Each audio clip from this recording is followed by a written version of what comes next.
आज फतेहाबाद जिले की बीजेपी की बड़ी बैठक हुई। इस बैठक में राज्यसभा के सांसद सुभाष बराड़ा मौजूद थे, पूर्व सांसद सुनीता दुग्गल भी वहां पर मौजूद थी, पूर्व विधायक दुलाराम भी वहां मौजूद थे, बीजेपी के जिलाध्यक्ष भी बैठक में शामिल थे। ये बैठक बीजेपी के हिसाब से काफी इंपॉर्टेंट थी, लेकिन इस बैठक के अंदर अगर कोई चेहरा मिसिंग था तो वो थे पूर्व मंत्री देवेंद्र बबली। देवेंद्र बबली का इस मीटिंग में नहीं आना कई तरह के कयास खड़े करने का काम कर गया है, कई सवालिया निशान दागने का काम कर गया है, क्योंकि देवेंद्र बबली का इस मीटिंग में नहीं आना फतेहाबाद की पॉलिटिक्स के साथ साथ हरियाणा की पॉलिटिक्स में एक बड़े कयास को जन्म देने का काम कर गया है। यानी देवेंद्र बबली के बीजेपी छोड़ने की संभावनाओं को पैदा करने का काम कर गया है। नमस्कार, मैं हूं कुलदीप शरण। आज रिपोर्ट कार्ड 2025 में हम चर्चा करेंगे पूर्व मंत्री देवेंद्र बबली की, उनकी सियासत के हालात की और उनकी इग्नोरेंस की पॉलिटिक्स की।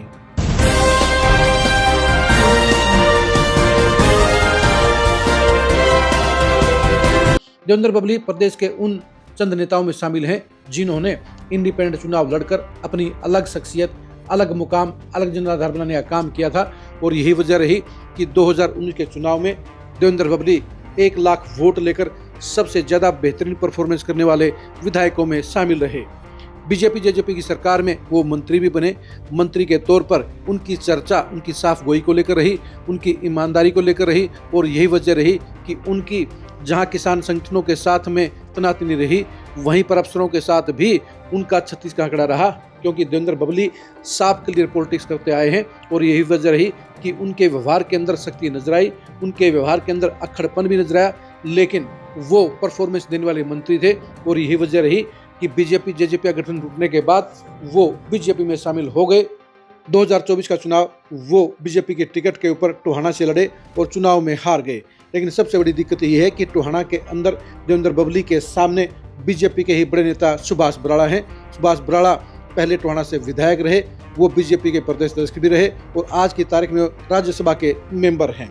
कड़वी सच्चाई यही है कि सुभाष बराड़ा को देवेंद्र बबली हजम नहीं हुए हैं। वो टोहाना की पॉलिटिक्स में देवेंद्र बबली को अपना सबसे कट्टर प्रतिद्वंदी मानते हैं।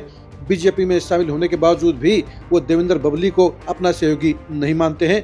यही वजह है कि सुभाष बराड़ा देवेंद्र बबली की पॉलिटिक्स को हाशिए पर डालने का काम करते हैं, उनको इग्नोर करने का काम करते हैं।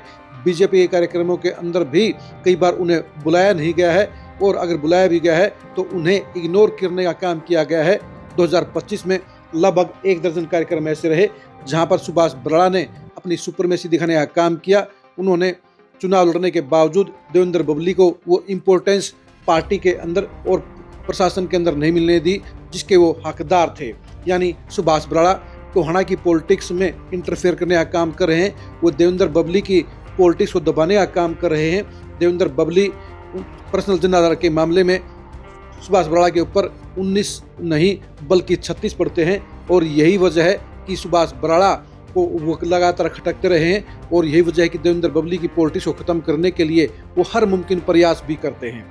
पिछले 1 साल में यानी 2025 के अंदर अगर हम चर्चा करें देवेंद्र बबली की और सुभाष बराड़ा की, तो देवेंद्र बबली ने अपने आप को बीजेपी की पॉलिटिक्स में एडजस्ट करने के लिए कोई और कसर नहीं रखी, लेकिन सुभाष बराड़ा उनकी पॉलिटिक्स के रास्ते में गड्ढे खोदते रहते हैं, उनकी वर्किंग में रुकावटें डालते रहते हैं और बीजेपी की पॉलिटिक्स में उन्हें पैर नहीं जमाने देना चाहते हैं। यही वजह रही कि सुभाष बराड़ा उनके रास्ते के अंदर लगातार अड़ंगे डाल रहे हैं। और आज की तारीख में बीजेपी की पॉलिटिक्स में देवेंद्र बबली उखड़े हुए नजर आते हैं, उनका मन भी डमाडोल नजर आता है, क्योंकि जब आप पार्टी के अंदर शामिल हो और अगर पार्टी की गतिविधियों में, पार्टी के कार्यक्रमों के अंदर और सरकार के कार्यक्रमों में अगर आपको बराबर का मान सम्मान नहीं मिलता है, अगर आपको बराबर की इज्जत मिलती है और प्रभु प्रत्याशी होने के बावजूद आपको इग्नोर किया जाता है, तो जाहिर सी बात है कि मन खट्टा हो जाता है, मन उखड़ जाता है। और आज की तारीख में देवेंद्र बबली के साथ यही हो रहा है।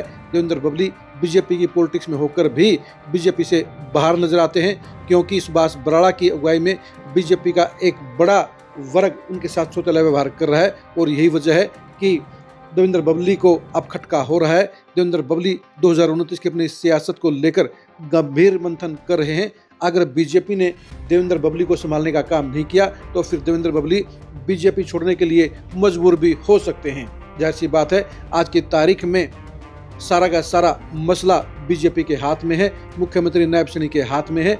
जब तक मनोहर लाल खट्टर हरियाणा के मुख्यमंत्री थे और जब तक हरियाणा में उनकी पावर चल रही है तब तक देवेंद्र बबली की इम्पोर्टेंस है। उसके बाद में देवेंद्र बबली का क्या होगा ये नायब सैनी ही तय करने का काम करेंगे। लेकिन ये सच्चाई है कि सुभाष बराड़ा राज्यसभा के मेंबर होने के बावजूद टोहाना की लोकल पॉलिटिक्स में ज़्यादा इंटरफेयर करते हैं। और ये जबकि सच्चाई है कि आज की तारीख में सुभाष बराड़ा की नेगेटिविटी पहले की तरह बरकरार है। अगर बीजेपी 2029 में उनके ऊपर दांव लगाने का काम करेगी तो वो एक बार फिर हार का शिकार हो सकते हैं। टोहाना की पॉलिटिक्स में अगर बीजेपी को 2029 में कोई चुनाव जितवा सकते हैं तो वो सिर्फ देवेंद्र बबली हैं। लेकिन देवेंद्र बबली के पैर जमने से सुभाष बराड़ा को दिक्कत होती है और यही वजह है कि सुभाष बराड़ा लगातार उनके रास्ते में खड्डे खोदने का काम कर रहे हैं। अब देखने की बात यह रहेगी कि देवेंद्र बबली कब तक सब्र का बांध बनाए रखेंगे, कब तक देवेंद्र बबली अपने आप को इग्नोर होने देखना चाहेंगे, देवेंद्र बबली कब तक बीजेपी के अंदर अपने आप को अनदेखा सहन कर पाएंगे और देवेंद्र बबली कब तक अपनी सियासत को अंधेरे में रख पाएंगे। जाहिर सी बात है कि अंत में सब्र का बांध टूट जाता है। अब देखने की बात यह रहेगी कि कब तक देवेंद्र बबली अपने आप को ठंडा रख पाएंगे, कब तक देवेंद्र बबली सुभाष बराड़ा की सारी गतिविधियों को अनदेखा करते रहेंगे। लेकिन अब देखने की बात ये रहेगी कि वो दिन कब आएगा जब देवेंद्र बबली का मन बीजेपी से भर जाएगा और वो बड़ा फैसला लेने का काम करेंगे। आप देवेंद्र बबली की पॉलिटिक्स के बारे में क्या सोचते हैं कमेंट करके जरूर बताइए। देवेंद्र बबली बीजेपी में कब तक बने रहेंगे ये भी कमेंट करके जरूर बताइए। टोहाना की पॉलिटिक्स में देवेंद्र बबली और सुभाष बराड़ा में से किसका जनाधार ज़्यादा है, किसकी लोकप्रियता ज़्यादा है, इसके बारे में भी अपनी राय जरूर दीजिए। देवेंद्र बबली की पॉलिटिक्स के भविष्य को जानने के लिए आप लगातार खरी न्यूज़ के साथ बने रहिए। आप हमारे फेसबुक पेज को फॉलो कीजिए, आप हमारे यूट्यूब चैनल को सब्सक्राइब कीजिए। नमस्कार।